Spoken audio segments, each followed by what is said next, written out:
Hello बच्चों, welcome to I smart classes. Last का जो हमारा लेक्चर था उसके अंदर हमने डिस्कस किया रिफ्रैक्शन ऑफ लाइट के बारे में, और इसके अलावा हमने डिस्कस किया था what are the applications of refraction of light. क्या क्या एप्लीकेशन होते हैं, कहाँ कहाँ यूज होते हैं, उसके बारे में हमने डिस्कस किया था। कॉइन वाला अपने एप्लीकेशन देखा था, पेंसिल वाला भी देखा था। आज का ये जो हमारा लेक्चर है, नेक्स्ट लेक्चर कौन सा, पार्ट 10 है।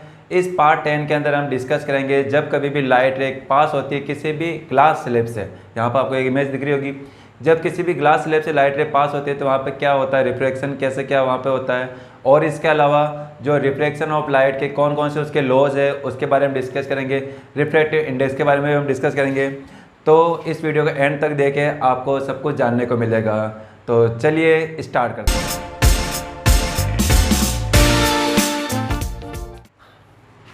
तो देखो बच्चों, हमने एक यहाँ पे एक ग्लास स्लैब ली है। ग्लास स्लैब यानी एक रेक्टेंगुलर शेप की अपने ग्लास का एक टुकड़ा लिया, और उस ग्लास के अंदर हमें क्या एक लाइट को पास करवाना। लाइट रे हम यहाँ पे पास करवाएंगे। जैसे कि यहाँ पे कोई भी लाइट सोर्स ले लो। अब इस लाइट सोर्स से यहाँ पे कोई लाइट रे आती है, ये लाइट रे, ये लाइट रे। यहाँ पे मीडियम देख लो आप लोग। ऊपर जो मीडियम है अभी एयर मीडियम है, यानी कि एयर से लाइट रे आ रही है, और जो लाइट रे आती है उस लाइट रे को हम क्या बोलते हैं, इंसिडेंट रे। क्या बोला जाएगा, इंसिडेंट रे। अब ये जो लाइट रे आ रही है कहाँ से आ रही है, एयर से आ रही है। एयर आपका एक टाइप का ट्रांसपेरेंट मीडियम है। ट्रांसपेरेंट मीडियम किसको बोलते हैं, जिसमें से लाइट पास कर सकती हो।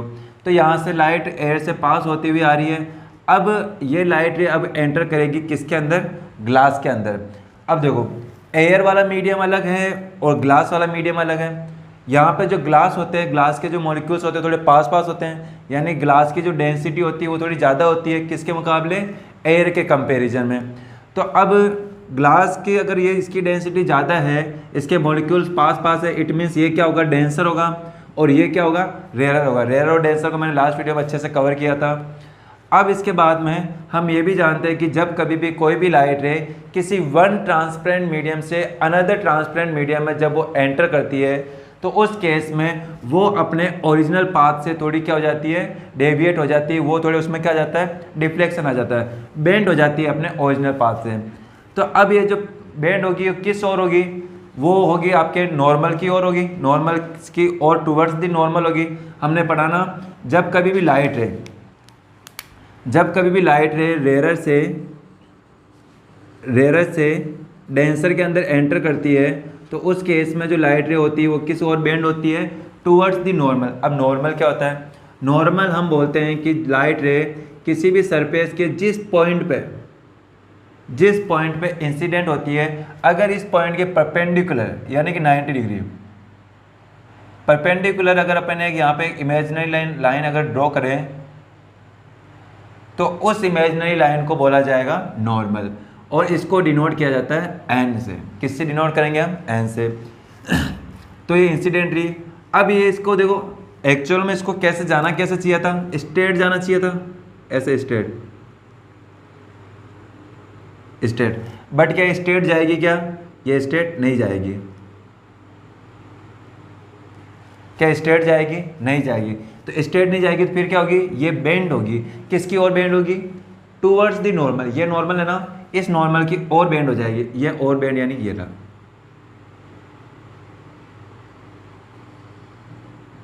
ये बेंड कर दिया ना अपन ने, इस ओर ये बेंड हो गई। तो अब ये कौन सी रे होगी, रिफ्लेक्टेड रे। अब यहाँ पे देखो मीडियम वापस चेंज हो रहा है। यहाँ पे अब कौन से मीडियम के अंदर आपके ट्रेवल कर रही है, डेंसर मीडियम से। अब डेंसर मीडियम से अगेन अब यहाँ पे मीडियम चेंज हो रहा है। अब डेंसर से कौन सी मीडियम में आ रही है, वापस एयर मीडियम में आ रही है। और एयर अपन को मालूम है वो रेयर होता है, रेयर होता है ना, ग्लास से रेयर होता है। तो अब जैसे डेंसर से रेयर में आएगी, और हमको ये भी मालूम है जब भी लाइट रे डेंसर से रेयर में आती है तो उस समय क्या होती है, अवे होती है किससे, नॉर्मल से, अवे टू दी नॉर्मल। और ये क्या होगा, टूवर्ड्स नॉर्मल, यानी नॉर्मल की ओर बेंड होती है। कब, जब नॉर्मल से डेंसर में जाती है। और जब डेंसर से नॉर्मल में जब डेंसर, ये डेंसर है ना, डेंसर से जब रेयर में आएगी तो उस समय क्या होगा, ये अपने नॉर्मल्स के अवे हो जाएगी, उससे दूर हो जाएगी। तो नॉर्मल बनाऊँ मैं यहाँ पे, ये इसका पॉइंट है, इसके परपेंडिकुलर लाइन ड्रॉ करो, परपेंडिकुलर यानी कि 90 डिग्री। अगर 90 डिग्री इमेजिनरी एक लाइन ड्रॉ करते हो तो इट मीन्स अब ये क्या होगी, इसके पास नहीं आएगी, इससे दूर हो जाएगी, ये दूर हो गई। ये कुछ इस टाइप से लाइट रे आगे पास हो जाएगी। तो ये है इसका तरीका जी, जब भी कोई लाइट रे पास होती है किसी भी ग्लास स्लैब से, है ना। चलो मैं इसको नाम वगैरह लिख लूँ इसके, जैसे कि ये वाली, ये कौन सी रे होगी, इंसिडेंट रे, तो आप इसको लिख सकते हो इंसिडेंट रे, लाइट रे है ना, लाइट रे आ रही है। ये कौन सी रे होगी, रिफ्लेक्टेड रे, कौन सी रे होगी, रिफ्लेक्टेड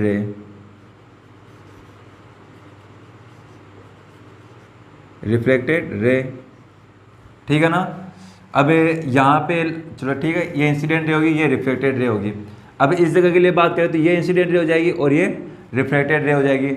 अब इसके एंगल भी देखो, एंगल इंसिडेंट रे और नॉर्मल के बीच में जो एंगल बनता है उसको कौन सा एंगल बोला जाता है, एंगल ऑफ इंसिडेंस, जिसको किससे डिनोट किया जाता है स्टूडेंट, आई से डिनोट किया जाता है। और ये वाला जो एंगल होगा कौन सा, ये वाला, यानी कि जब रिफ्लेक्ट होती है लाइट रे तो ये वाला जो एंगल बनता है जिसको आर से अपन डिनोट करते हैं, इसको क्या बोला जाता है, क्या कहा जाएगा इसको, रिफ्लेक्टेड एंगल, है ना। ये रिफ्लेक्शन एंगल हो जाएगा, ये एंगल ऑफ इंसिडेंस हो जाएगा। तो आप ध्यान रख लोगे यहाँ पर आई आर क्या है और आई क्या है यहाँ पे, ठीक है। लिखो यहाँ पे इसको, चलो लिख देता हूँ, ये तो हो जाएगा angle of incidence, angle of incidence और angle of reflection, angle of reflection,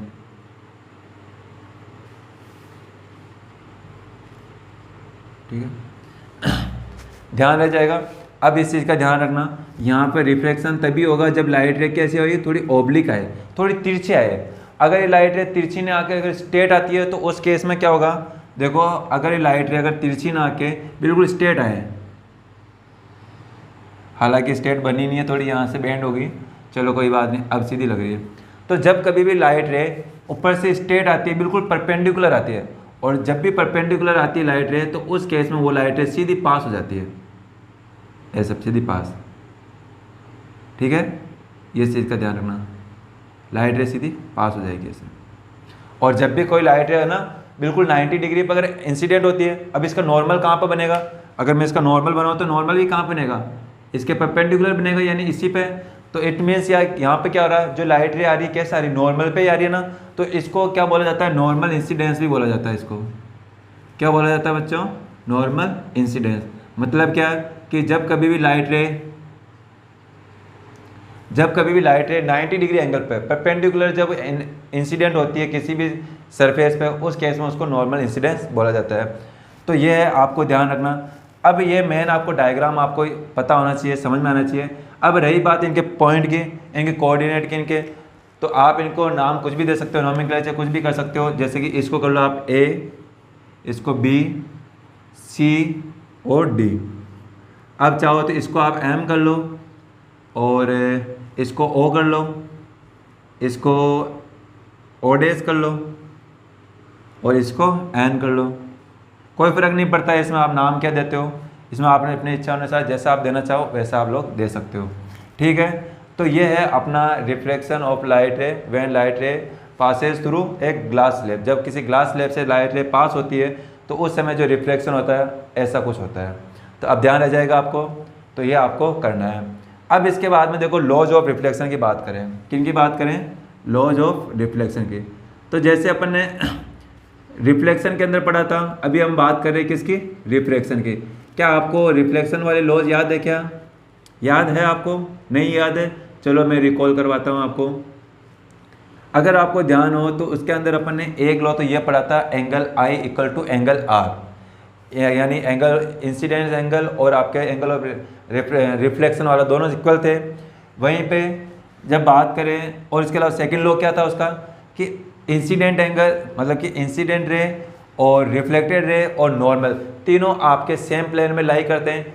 तो यहाँ पे भी वो जो सेकंड वाला लॉ होगा वो सेम होगा, यानी क्या होगा, जो सेकंड वाला लॉ है, जो रिफ्लेक्शन के अंदर जो लॉ है, और इसके अलावा रिफ्रैक्शन के अंदर, दोनों के अंदर सेम है। यानी आप क्या लिख सकते हो, देखो ये वाली लाइट रे, ये कौन सी होगी, इंसिडेंट रे होगी ना। तो आप लिख सकते हो, ये फर्स्ट लॉ लिख रहा हूँ मैं ना, इंसिडेंट रे, इंसिडेंट रे और रिफ्लेक्टेड रे, ये रिफ्लेक्टेड रे एंड नॉर्मल, ये नॉर्मल, ये जो तीनों है ना, ये और ये नॉर्मल, तीनों एक ही प्लेन में यानी सेम प्लेन में क्या करती है, लाई करती है। तो तीनों क्या लिख सकते हो, incident ray, reflected ray and normal are lie in a same plane, यानी एक ही प्लेन में लाई करते हैं। ठीक है, ये हो गया अपना फर्स्ट लॉ हो गया, किसका, लॉज ऑफ रिफ्रैक्शन का। सेकंड लॉ की बात करें अपन, सेकंड लॉ क्या होगा, देखो सेकंड लॉ ये बोलता है कि ये वाला जो एंगल है आई और ये वाला जो एंगल है आर, जब आप इनका साइन लेते हो, जब आप इनका साइन लेते हो, जैसे कि साइन आई और साइन आर, तो इनका जो रेशियो होता है, यानी साइन आई और साइन आर का जो रेशियो होता है वो हमेशा क्या होता है, कांस्टेंट होता है। क्या होता है, कांस्टेंट। यही आपका सेकंड लॉ है। ठीक है, यही आपका क्या है, सेकंड लॉ। और बच्चों ध्यान रखना, इसी लॉ को एक और नाम से बोला जाता है स्नेल्स लॉ। क्या बोला जाता है बच्चों, स्नेल्स लॉ, इसको स्नेल्स लॉ भी बोला जाता है। और यही आपका क्या कहलाता है, रिफ्रैक्टिव इंडेक्स कहलाता है। ये जो कांस्टेंट है ना, यानी इनका जो रेशियो होता है उसी को क्या कहा जाता है, रिफ्रैक्टिव इंडेक्स बोला जाता है। तो इसको आप क्या कह सकते हो, रिफ्रैक्टिव इंडेक्स भी बोलते हैं हम इसको, रिफ्रैक्टिव इंडेक्स। अब ये जो रिफ्रैक्टिव इंडेक्स होता है ये अलग अलग मीडियम का अलग अलग होता है, यानी एयर मीडियम का अलग होगा और इसके अलावा ग्लास का अलग होगा, वाटर का अलग होगा। तो अलग अलग डिफरेंट मीडियम का डिफरेंट रिफ्रैक्टिव इंडेक्स होता है। अगर आपको फाइंड करना है रिफ्रैक्टिव इंडेक्स, अगर आप फाइंड करना चाहते हो रिफ्रैक्टिव इंडेक्स, तो हम कैसे फाइंड कर सकते हैं इसको, देखो जो रिफ्रैक्टिव इंडेक्स होता है ना, रिफ्रैक्टिव इंडेक्स फाइंड करने के लिए देखो, इसको जो सिंबल से, जिस सिंबल से इसको रिप्रेजेंट किया जाता है वो किया जाता है म्यू से करते हैं। इसको किससे करते हैं, म्यू। क्या बोलते हैं इसको, म्यू बोला जाता है, म्यू। अब रिफ्रैक्टिव इंडेक्स भी जब इसमें निकाला जाएगा वो कंपैरिजन में निकाला जाएगा, किसी के कंपैरिजन में, किसी से कंपेयर कर। जैसे कि अगर आपको ग्लास का रिफ्रैक्टिव इंडेक्स निकालना है तो किसी के मतलब कि कंपेयर में निकालोगे आप लोग, किसी से कंपेयर करके निकालोगे, यानी किसी के रेस्पेक्ट में निकालेंगे। जैसे ग्लास है ना, अगर इस ग्लास का रिफ्रैक्टिव इंडेक्स निकालना है तो या तो आप एयर के रेस्पेक्ट में निकालोगे या वाटर के रेस्पेक्ट में, यानी अलग अलग रेस्पेक्ट में निकालते हो। तो इसमें दो मीडियम होंगे, तो आप अगर रिफ्रैक्टिव इंडेक्स निकालना चाहते हो किसका, सेकंड मीडियम का, तो देखो इसको लिखते कैसे, ध्यान रखो। अगर आपको सेकंड मीडियम का रिफ्रैक्टिव इंडेक्स फाइंड करना है किसी फर्स्ट मीडियम के रेस्पेक्ट में, तो उसको कैसे लिखा जाता है, μ/1। इसका मीनिंग क्या हुआ, रिफ्रैक्टिव इंडेक्स, म्यू से मतलब क्या हुआ, रिफ्रैक्टिव इंडेक्स हुआ, refractive index of second medium with respect to first medium, ध्यान रह जाएगा। अब इसको फाइंड करने का फॉर्मूला क्या होता है, सिंपल सा फॉर्मूला होता है कि रिफ्रैक्टिव इंडेक्स, अब इसके अंदर अपन लेंगे स्पीड ऑफ लाइट लेंगे, किसकी, स्पीड ऑफ लाइट, किसके अंदर, अलग अलग मीडियम में लेंगे, स्पीड ऑफ लाइट इन, इसको मैं रफ करूँ, इसको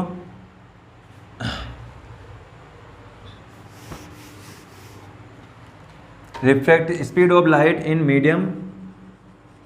देखो एक चीज़ का ध्यान रखना, अगर यहाँ पर बाद में जो आएगा ना, बाद में जो भी नंबर आएगा उसकी स्पीड को अपन पहले वाले ऊपर लिखेंगे अपन, यानी कि यहाँ पे क्या है, refractive index of second medium with respect to first medium, तो बाद में जो मीडियम लिखा होता है उसकी स्पीड हम यहाँ ऊपर लिखते हैं। तो यहाँ पे क्या हो जाएगा, speed of light in medium first, और अपॉन में क्या हो जाएगा, speed of light in medium second. ये आपका रिफ्रैक्टिव इंडेक्स हो गया। ठीक है, कर लोगे। अगर आपको फाइंड करने के लिए कह दे कि बताओ फाइंड कीजिए आप लोग कि रिफ्रैक्टिव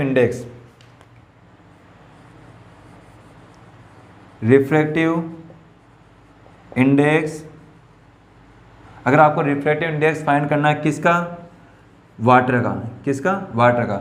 अगर वाटर का अगर आपको फाइंड करना है किसके रेस्पेक्ट में, एयर के रेस में, एयर के रेस्पेक्ट में, तो आपका क्या हो जाएगा formula, speed of light, speed of light,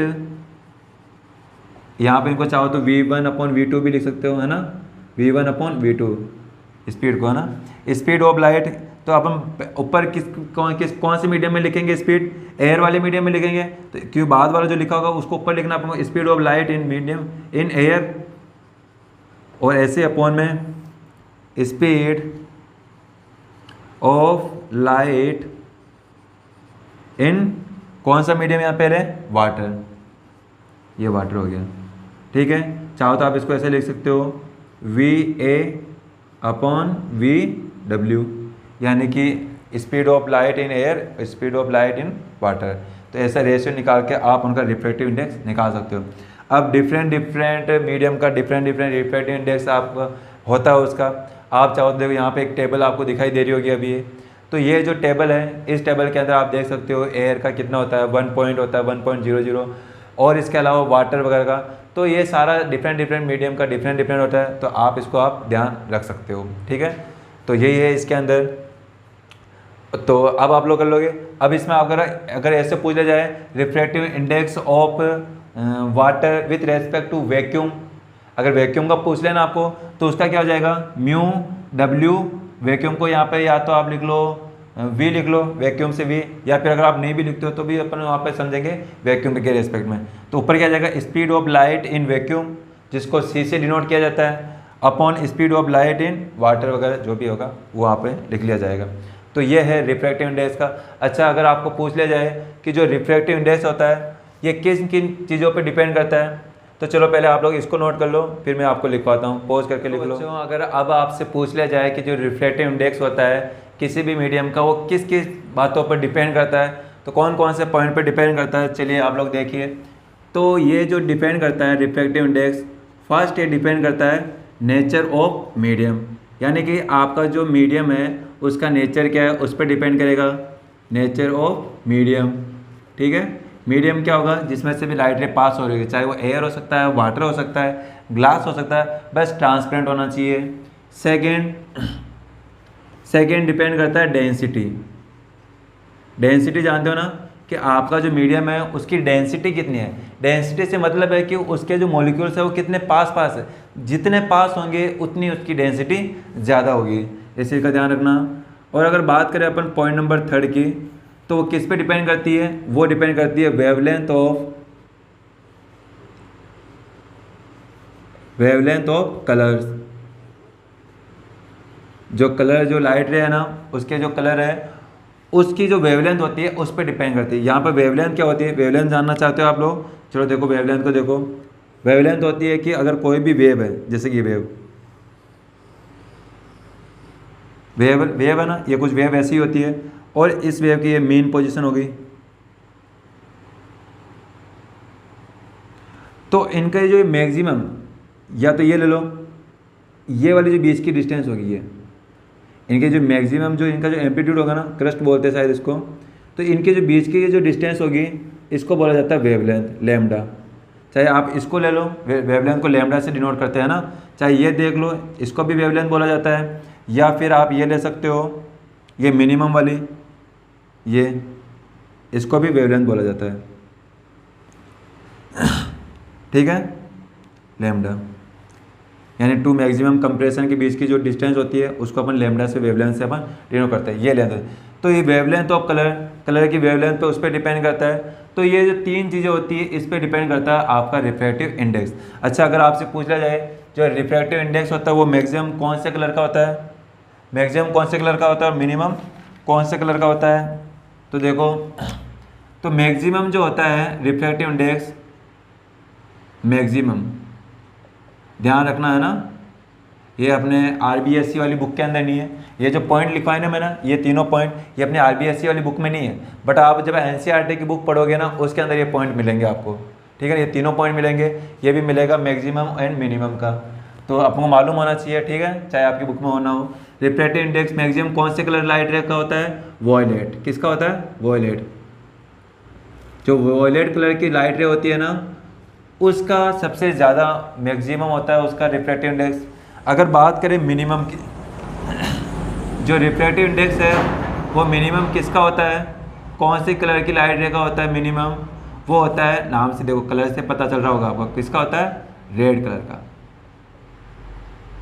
तो ये आपको ध्यान रखना है, ठीक है। तो ये छोटा सा है आपका टॉपिक, रिफ्रैक्टिव इंडेक्स हो गया। अब इस पर एक न्यूमेरिकल वगैरह, न्यूमेरिकल में आपको करके बता दूंगा, भले सोल्व कर लेंगे अपन। तो नोट कर लेना, आप इनको नोट कर लेना, ठीक है। तो आज की वीडियो में इतना ही करें। आई होप ये वीडियो आपको अच्छी लगी होगी। अगर ये वीडियो आपको अच्छी लगी है तो प्लीज़ इस वीडियो को लाइक करो, और अगर आप फर्स्ट टाइम देख रहे हो तो इस वीडियो को प्लीज़ सब्सक्राइब करो हमारे चैनल को। और अगर आप लोग अगर मैथमेटिक्स भी अगर पढ़ना चाहते हो तो हमारी मैथमेटिक्स वाली सीरीज़ चल रही है, जिसके अंदर अभी तक हम 4 पार्ट कर चुके हैं। तो अगर आप उनको देखना चाहते हो तो यहाँ पे आपको एक प्लेलिस्ट मिलेगी, इस प्लेलिस्ट पर आप क्लिक करके उसको देख सकते हो, मैथमेटिक्स की वीडियो देख सकते हो।